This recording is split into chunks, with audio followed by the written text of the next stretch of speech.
Spears along with you on the exchange, joined by my broadcasting buddies, cohorts here, Charlie Evers, Marianne Michaels, and of course, Fritz the Night Owl. We've got a guy here who's going to give you a lot of need-to-know information in just a second. We'll let you know who he is. Before we do that, though, we have to be sure to thank our sponsors. Charlie? That's for sure. Peacock Water Conditioning. You know, they have a very simple mission.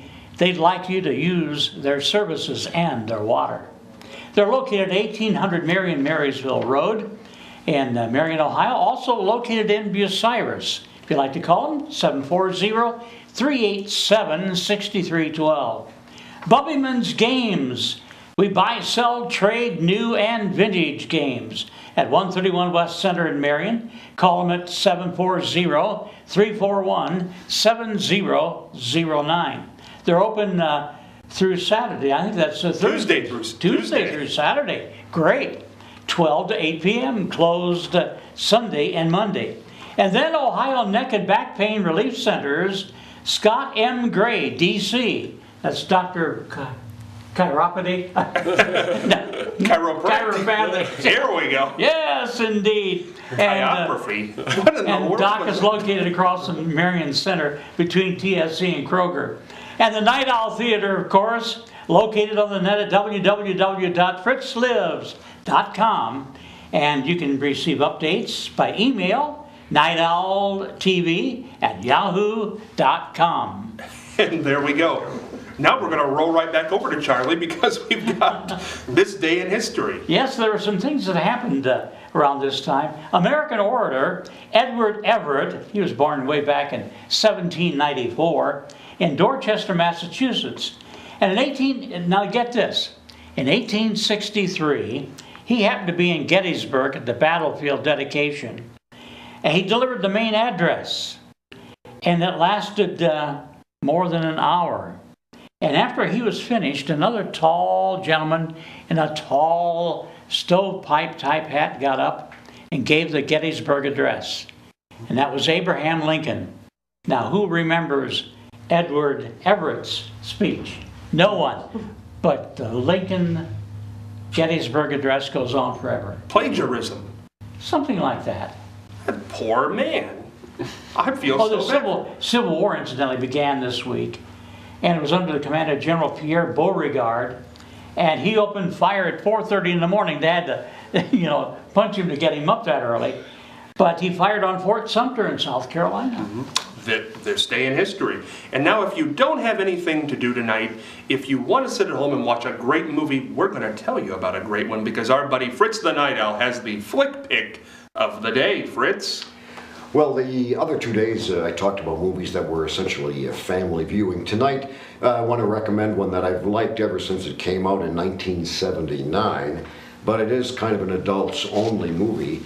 It is called All That Jazz, and directed by Bob Fosse. I'd give it about 3.5 stars out of 5 in full color. Stars Roy Scheider, Jessica Lange, and Reinken, who does some incredibly great dancing in this.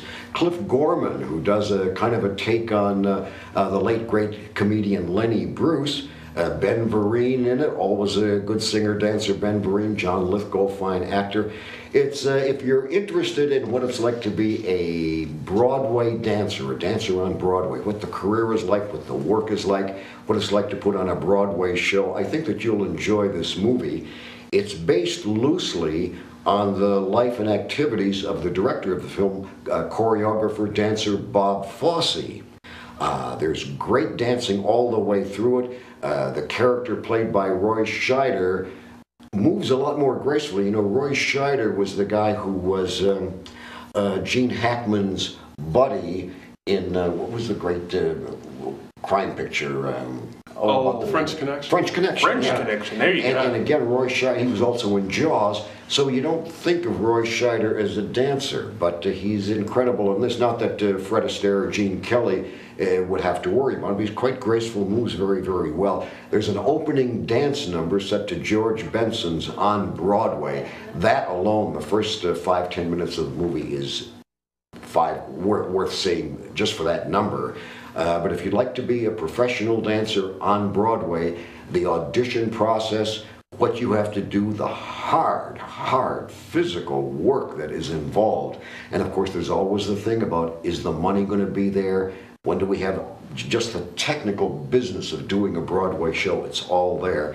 It combines fantasy, reality, a little bit of salty language hither, there, and yon, a couple of salty scenes hither and yon. But again, as I say, it's a picture for adults, and will hold your interest start to finish. Bit of fantasy, bit of comedy, bit of reality, bit of romance in it, and of course super dancing. All that jazz doesn't have anything to do with Dizzy Gillespie, Thelonious Monk, or Charlie Parker, Miles Davis, but All That Jazz is the name of the film, and I recommend it highly.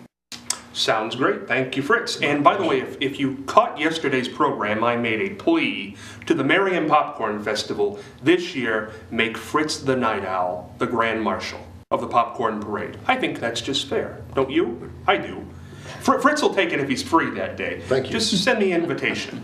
That's all we want. We want the invitation. We want the head car. I'll drive it. Maybe.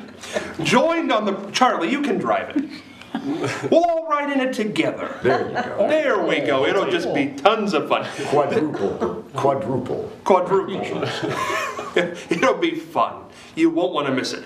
Joined today on the program by a great guy, Dr. Scott Gray, DC, Doctor of Chiropractics. Correct. Doctor, thank you so much for being here. Yes, thank you for having me. No, you're sure it's not chiropody? I think it's not chiropody. You're never going to live that down, Charlie. Tuesday's episode, I had a bit of chiropody on the show, but it's gone now.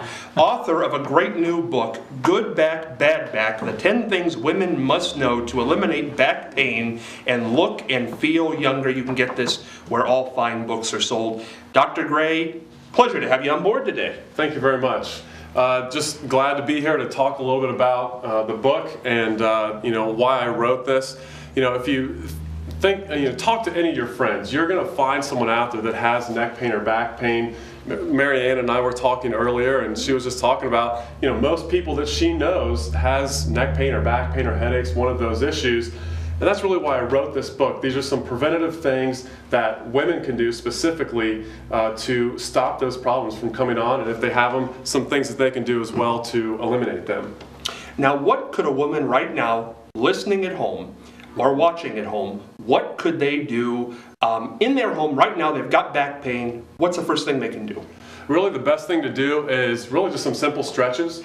If you go, my book is called Good Back, Bad Back, and if you go to the website, goodbackbadback.com, there's different symptoms that are listed there. So you can look at neck pain or back pain or sciatica, whatever you may be dealing with, and there's specific stretches that you can do. There's videos on there so you can see exactly what you can do right there at home to take care of those problems.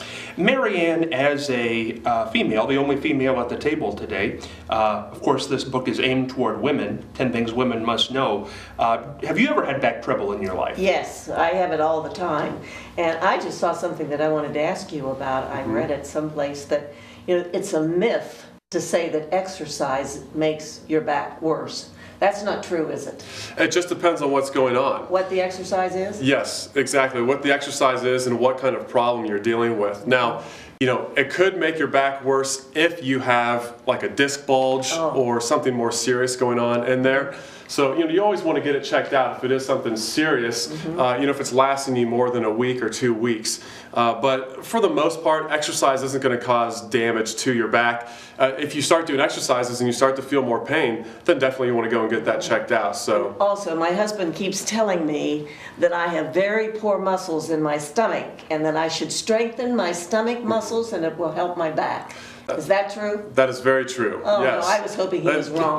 People don't want to hear that that the abs, we don't want to do those sit-ups and those core workouts. We talk a lot about that. There's something that we get as Americans. It's called lower cross syndrome. And what that is we get weak ab muscles. Yes, that's what he says. So the weak ab muscles. We get very weak muscles in the buttocks region, what's called the gluteus maximus muscle, and then we get tight muscles from sitting all the time.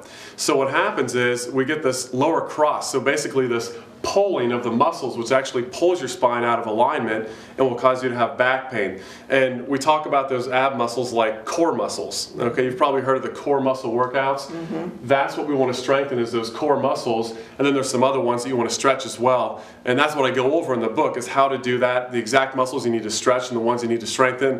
And of course, it's not always the ones we want to hear about, I but know. yeah, that's the truth of it. And then what about the neck? Now, I really have a problem, because when I'm driving, I can't turn any farther than this. Yes. And I can't turn any farther than that. Now, what do I do about that? Typically, we're going to work on something, it's actually called upper cross syndrome. These are the two most common things that we get as Americans, because we think about the way that we sit. Most of us don't have that good posture. You know, all of our teachers said to sit up in your chairs, you know, make sure that you have that good posture, but most of us slump down, our shoulders are forward, and especially the way your lazy boy is made, your couch is made, Yes. you're going to be sitting there, it kind of pushes your head forward, and you slump forward like this.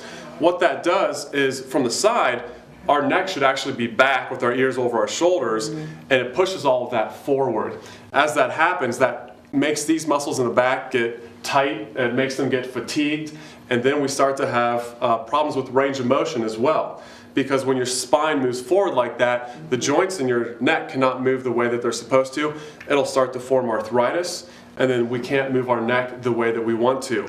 But there is hope for that. A lot of people get to that point, and they just think that they're going to have to live with it like that. That's what I thought. And that's not the truth. There's definitely some exercises that you can do, some things that you can do to help re-educate your posture. Is that in this book, Doctor? It is. Okay. Yes. Good. There's some specific things in there. There's one in there called Brugger's posture that I encourage everyone to do. This is something where you just sit up, you bring your shoulder blades back together, kind of like you're squeezing those back, and you just tuck your chin straight back. You don't want to bring your head back this way or look down like this, but you're just coming straight back and bringing your shoulders back like this. It's more specific in here, but that's going to help to relax these muscles back here and bring that head back into normal position. It's very important to re-educate those muscles, because for years we've been sitting like this. That's true. And that's what, you know, it goes into that posture. It and also affects your posture, doesn't it, It when does. you're walking? Because that's another thing Yes. my husband always says, put your shoulders back, put your shoulders Yes, back. exactly. And I hate to tell you how right he is on this. I know, I hate to tell you. Well, when we were in the Army, that was the way you had to stand at attention. Put Yes, the shoulders definitely. back, pull the chin down, and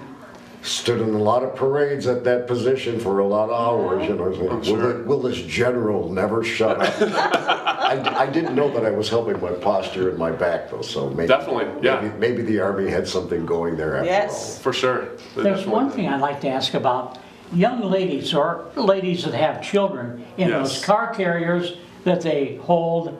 Isn't there some way to invent something that doesn't strain their back so bad? Yeah, definitely. The key to that, if you think about a lever system where, if you think about two kids on a teeter-totter, if you've got two kids on a teeter-totter, let's say they're both 50 pounds and they're both 3 feet from the middle. Now, if they sit there, they're going to be nice and even on that teeter-totter, but if one of them moves away, it's going to appear that they're heavier, right? So what happens is the farther you get away from the middle, the more weight you're holding up. So you think about these mothers that are carrying these babies around.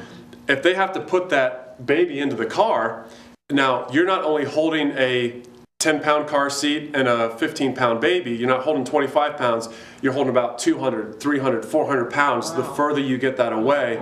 So the key is to come up with something so that they can hold those babies closer to them as they take them around. The farther away they are from them, the more problem it's going to cause. They made ergonomic snow shovels. Why can't they make an ergonomic baby carrier? And you know, Yeah, something else that sure. really concerns me is these children who carry these heavy, heavy backpacks. Yes. I mean, I can't see where that would be very good. And It's they have very bad. tons of stuff in it. It's very bad. It's something that we are looking a lot into now as chiropractors. We see this all the time. I go around to a lot of the schools here in Marion to check for scoliosis. You guys My have probably heard of granddaughter that. has that. So that's that curvature of the spine. When we look at our spine from the front, it should be straight up and down, but scoliosis is when it grows crooked. And I think that the book bags are actually having an effect on that, because it used to be that 1 out of every 10 children had scoliosis. Now it's And higher. when I take x-rays of kids when they get checked out, we're seeing more than 1 in 10. We're probably more than 2 to 3 out of 10. Wow. And I don't know if it's because they sit and play video games more. I don't know if it's because of the book bags. They're not as active as they used to be.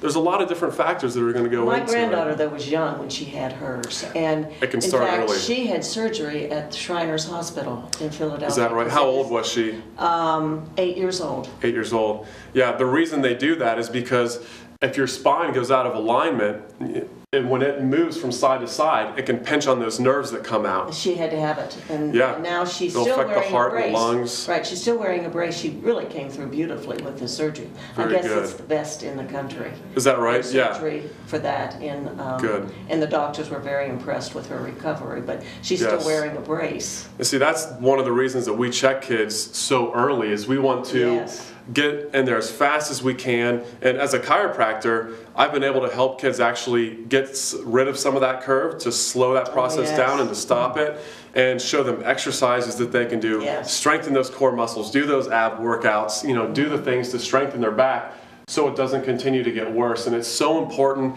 even for young children. Like you said, at 8 years old, you can end up getting surgery if these things are bad enough, and it's hereditary. I think So it is.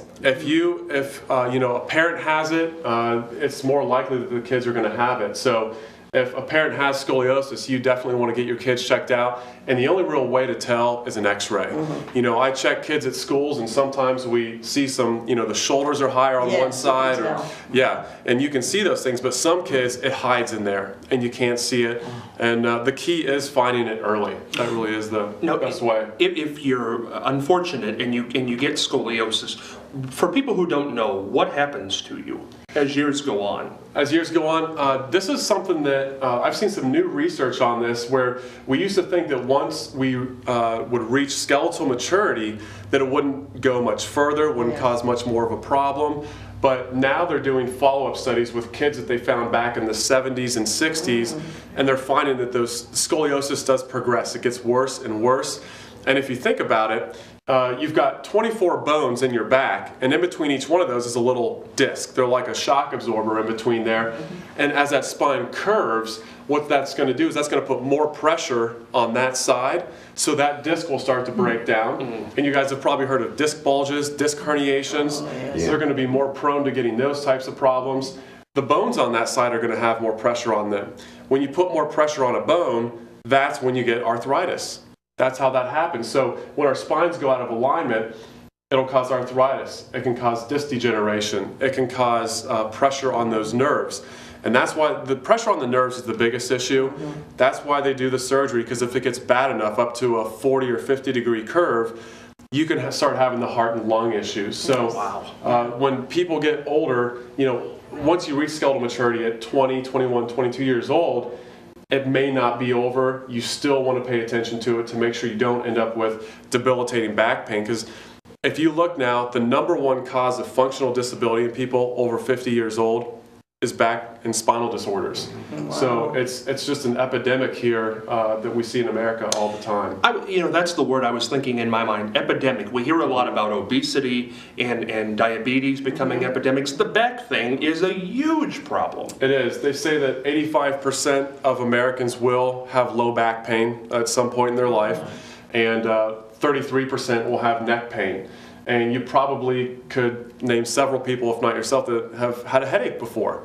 And many times, like you're talking about, when your head goes forward like that, you feel tight back here and weak, and you can't move your head back and forth, that will cause headaches. So all of these different things are affected by spinal health. And we see people that, even in their 40s, 50s, and 60s that can't get around, can't move around. Typically, we're looking at a spinal disorder. And chiropractics was not, I don't remember it being 20 years ago. You didn't hear a lot of people going to the chiropractor. No. Now, all the time, every town's got 3, 4, 5 chiropractors. Yes, definitely. This was something that, chiropractic was started about 110 years ago, at least here in America. They've been doing this for thousands of years all around the world, the actual manipulation of the spine. If you look at Hippocrates, he said that we need to look at the spine if we really want to find out where disease comes from. He said we need to remove interference. So all of us know, Hippocrates is the father of medicine, but he was talking about spinal adjustments and spinal manipulation thousands of years ago. So this is something that's been around for a long time, but it's really gotten big here in America in the last 110 years or so, back in 1895. But there was a while there where it just wasn't accepted. People didn't know enough about it. They didn't understand it, and people were scared of it, and they didn't really know what it was and how it would actually work. But now, as the word is spreading. People are saying that Charlie, I know you were talking about you had headaches at one point, and you had them for 25 years. 25 What years. happened? I went to a chiropractor who's passed away, Johnny Lawson, and he had an electronic zapper. Yes. And went into every nerve on my face and zapped it.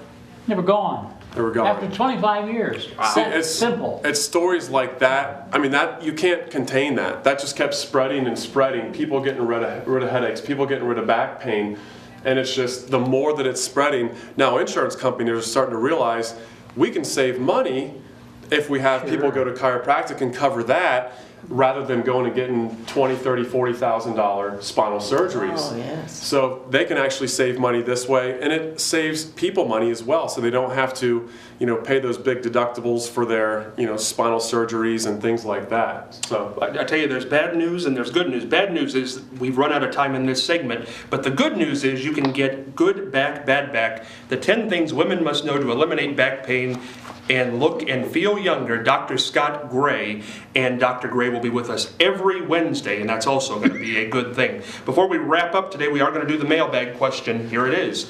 My father threw me a huge wedding last autumn. We had over 300 people attend. Many of them were business acquaintances of my father. We received hundreds of gifts that have been cataloged in a book by the wedding consultants. My father expects me to write a thank you note for each gift, including those from people I don't know. My husband refuses. He says he took care of the thank yous from the 20 or so gifts from his side. And that's it. What do I do? Barbara from Bucyrus. She writes the thank you notes. Period. I Marianne. totally believe in Oh, that. Marianne, I disagree with you on this one. Well, you can. Well, I'm going to. That's all right, No, Scott. because when I graduated college, all these people came. I didn't know who they were, and I got this list when it was over of cards. Do you know how much postage is? Well, I know. And do they care? Do they really care? Yes. They do. They do care. And I always know the people that don't send me a thank you Oh, note. yes. I remember. uh-oh. Now listen, Marianne. Now, if I send you a thank you note, say you come to a party, a wedding. Say I have a wedding. You come to the wedding, and I send you a card. What are you going to do with that when you get it? Besides I'm look going at it. to read it. And then what? Well, of course I'm not going to keep it forever, for heaven's sake. Right, but I've got to drive to Hallmark. I've got to buy the cards. Scott, $40. I'm crying. I Charlie, feel come so in. Help me bad. out here. Oh, I can't. No, you agree No. with this? Oh, yes. I mean, it is the thing to do, and I'll tell you what, a lot of people still don't do it. What about an email? No! No. Scott, you No, never know, no, maybe in your third no. marriage, these people remember you didn't send That's them a right. thank you. Now, Charlie, And you know, another thing that people And don't that, you do. don't send a thank you for them coming. If they give you something, Right, then absolutely. right. And another thing that people do is you have this elaborate wedding that's very expensive, and all of the meals cost a lot of money. And there are people that don't show up, but they did not tell you that they weren't coming, and you have to pay that bill anyhow. And I think that is really poor. but well, that's an RSVP thing, though, isn't it? You know, they have to RSVP. But they don't, Well, if which they means don't, that they're coming. Well, then they're not going to eat. That's what I would do. Probably unless you put an email address on the RSVP. Oh, no. Won't Oh. bother.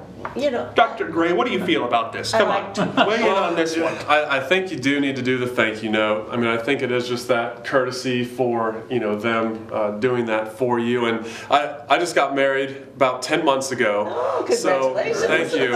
And I know what you mean, that frustration of people either RSVPing and not showing up, or someone not RSVPing and showing up.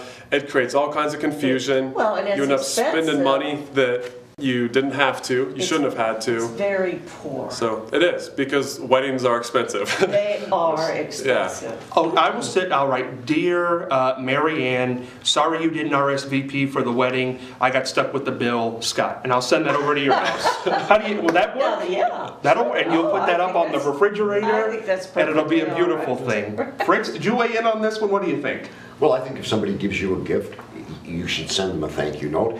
As for the husband not wanting to help, That's not I fair. I think that they should find a good wedding counselor or a good marriage counselor. I mean, if something that minor Yes. is a problem now, I mean, it ain't Years down the road. It ain't going to get any easier. Looks like our time is up, Scott. Our time is up. We are running out of here. If you'd like to throw a question to the mailbag, you can add me on Facebook under the name Scott Spears, IRMcommunication@gmail.com. Goodbye. Good day, everybody.